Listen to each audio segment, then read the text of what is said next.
Hello everybody and welcome to another Twilight Zone review. Today it is Season 4, Episode 8, Miniature, written by Charles Beaumont and starring Robert Duvall as Charlie Parks. And this is a good solid hour-long Twilight Zone episode. It has a unique premise and an excellent performance from Robert Duvall. And there's just a couple little issues I have with it that keep it from being a great episode, but it's certainly worth watching. So we start with our main character, Charlie, and he's leaving work for the day, and he goes to visit a museum. Seems simple enough. And we find him there looking at a dollhouse. And there is a doll inside, and she's playing the piano, and Charlie is intrigued by this. And he's watching this doll very intensely. The only problem is that we know obviously that dolls do not move around and play pianos. So Charlie asks the security guard, how does she do this? How does she play? And the guard says she doesn't move, she's just a doll and you must be seeing and hearing things. So Charlie accepts it for now, but he seems very confused and he leaves. So after Charlie loses his job for not fitting in, which is a significant thing, we visit him at home and we meet his mother, Mrs. Parks, and she's very concerned about him. She wants to know why he can't keep a job. Apparently he's lost other ones before, recently. And you can tell that this woman really does care about him, but she's also a little much. I mean, she unties his shoes and tries to take them off. He says he can take his own shoes off. Things like that, but you can tell that she means well.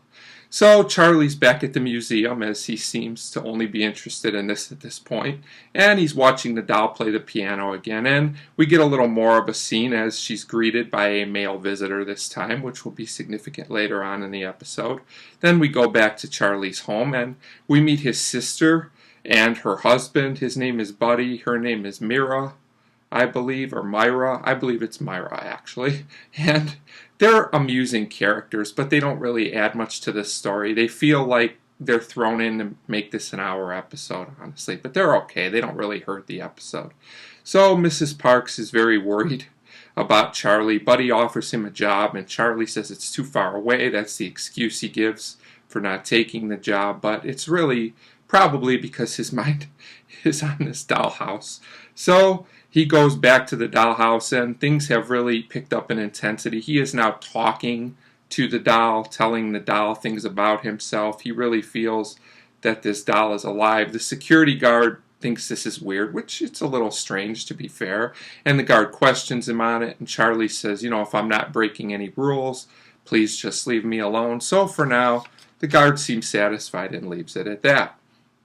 So we go to the next scene, and it turns out that Charlie's sister has followed him to the museum, and they talk, and the sister thinks that he's doing this just because he wants to be alone, to get away from everybody, his museum visit. She doesn't know the real reason, of course, and she tells him he just needs a girl. So she sets him up on this date with a woman named Harriet, and this does not go well at all. Charlie's just not into this girl at all. So we're back at the dollhouse where Charlie wants to be, and Charlie sees another scene, but this time it appears that the doll is in trouble. So Charlie flips out about this. He really does, because he breaks the display case glass, wanting to get into the dollhouse to help the girl from the gentleman attacker. Of course, this brings our friend, the security guard, in, and he takes Charlie away.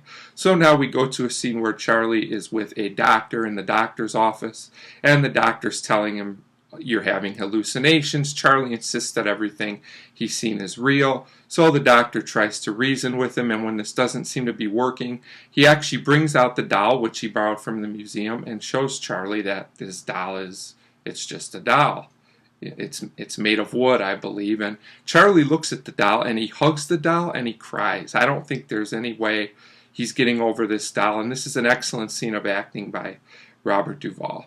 So after this scene, we get a scene with his mother and his sister and her husband, and the doctor's explaining everything about Charlie's behavior and that he feels that he's cured now. So Charlie comes in and he's acting all nice and happy, and he's acting like he's cured. I don't know about anyone else, but I figured out right away, even the first time I watched this episode, that he was faking it. He was acting a little bit too happy and cured to really be completely okay with this.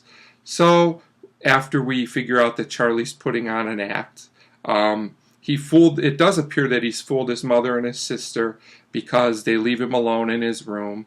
And when they go up to get him later for another date with Harriet, because they just don't learn, they really want to hook him up with this Harriet lady for some reason, we find out that Charlie's gone. Of course we know where he went. Of course he went to the museum. And I did think it was humorous the way they were looking for Charlie. They looked like in the closet and under the bed. Why would he be hiding there? That's really one of my issues with this episode. There's these odd humorous scenes thrown in that kind of seem to clash with the serious tone of most of the episode. But it's a fantasy, so I guess it's okay. So we do find Charlie in the museum. He was hidden there, and where he hid was clever. And he was hiding till it was closed so he can go up to his friend the doll in the dollhouse, and he's talking to her, and he tells her that he loves her, and we can see Charlie relates to the doll. The doll is lonely, and obviously he's lonely. So we get this scene where the doctor figured out, he says, I'm pretty sure that's where Charlie is.